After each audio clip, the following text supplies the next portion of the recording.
This is Andi Purewal, Boxing Social in association with Betfred. We're in London and I'm joined by Zak Chelli. Zak, firstly, how are you? Fine, thank you. Good to hear. Now, obviously, we've got the open workout today. You're getting ready for your bout with Germaine Brown come June 11th. Just talk about camp first and foremost. How have preparations been going? It's been going great. A lot of 4 a.m. runs. I'm getting used to them now. I used to hate them in the beginnings, but now they're nice and peaceful. No one else on the roads. Good sparring sessions, having like sparring 2-3 times a week. Training hard. I'm ready for it now, really. What do you make of his fight with Germaine, Zak? And what do you kind of know about him? How much of him have you been studying? We used to spar each other as amateurs. Both attended Fitzroy Lodge Boxing Club. Both went in senior ABAs together. It was actually me, him, and another Germaine all entered the senior ABAs. Germaine fought Germaine, and Germaine lost against Germaine, and then I beat the Germaine that beat Germaine. So, yeah, but that's amateur times, and I'm not thinking about that. Obviously, he's improved now. We both sparred Joshua Buatsi. We both sparred with George Groves. I remember on the same day I'd done 6 rounds versus Groves, and he went in and done 4 with Groves. So, yeah, I know a lot about him. No hate. This is just business. I need to knock him out to improve myself and go forward.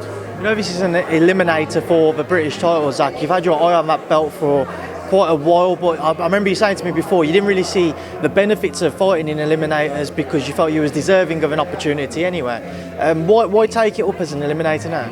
I mean, last year I was actually meant to fight Lennox Clark for the British and Commonwealth title. It got 3 times got postponed, and the dates got changed 3 times. But stuff happens, and God's plan, and I'm ready for it now. So, what's your understanding as to why you weren't called for it this time around? Because it's Mark Efron who's his mandatory now. Not too sure. I don't really understand it. I'm just, give me a fight. I'm ready for it. So I'm ready for Germaine, and hopefully after this British Commonwealth title, if not, we'll go for something else.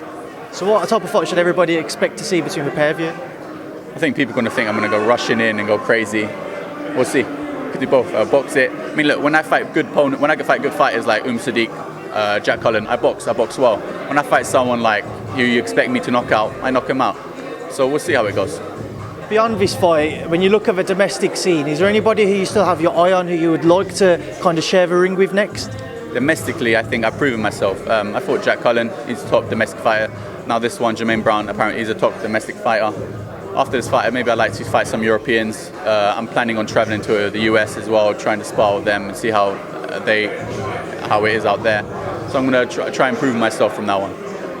Zach Parker no longer has an opponent in the coming months. Obviously, he was due to face Demetrius Andrade this past weekend, in fact, May 21st. Would you throw your hat into the ring to face him if a deal could be agreed? I know he's working with your old promoter, Frank Warren, but would you be willing to face Zach?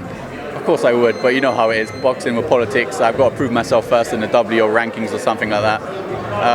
So yeah, I don't think it'll ever happen right away. But you never know. If they give me the opportunity, I'll take it. I heard you saying in the interview before myself, you mentioned the likes of John Ryder, amongst others. Again, you look at boxing politics because you're not with Matchroom or with with DAZN. How easy or difficult of a fight would those ones be to make? Yeah, I don't think it's going to happen. Sky stay themselves, Matchroom stay with themselves, Frank Warren stays with themselves. It won't happen. I think Germaine Brown's the best boxer, super middleweight that boxer have.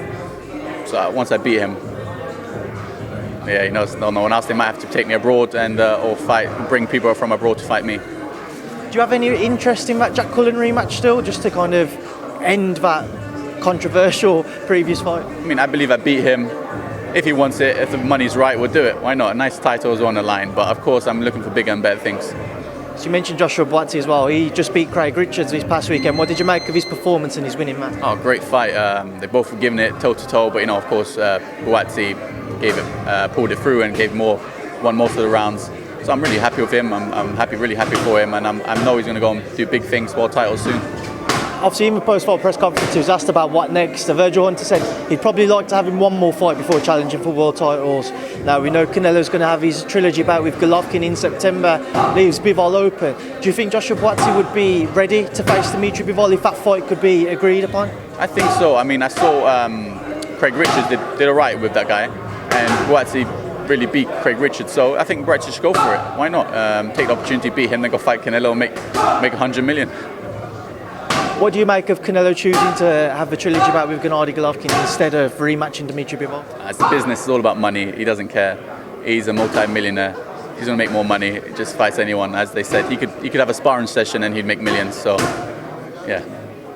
Right, Zach, we'll leave it there now because we have just started. So I'm leaving final word to yourself. Anything you'd like to say to everybody ahead of June 11th? Tune in, and thank you to my sponsor Ringside. Really appreciate it. Inshallah, a beautiful knockout for Zak Chelli. Zach, appreciate it. Thank you. Thank you.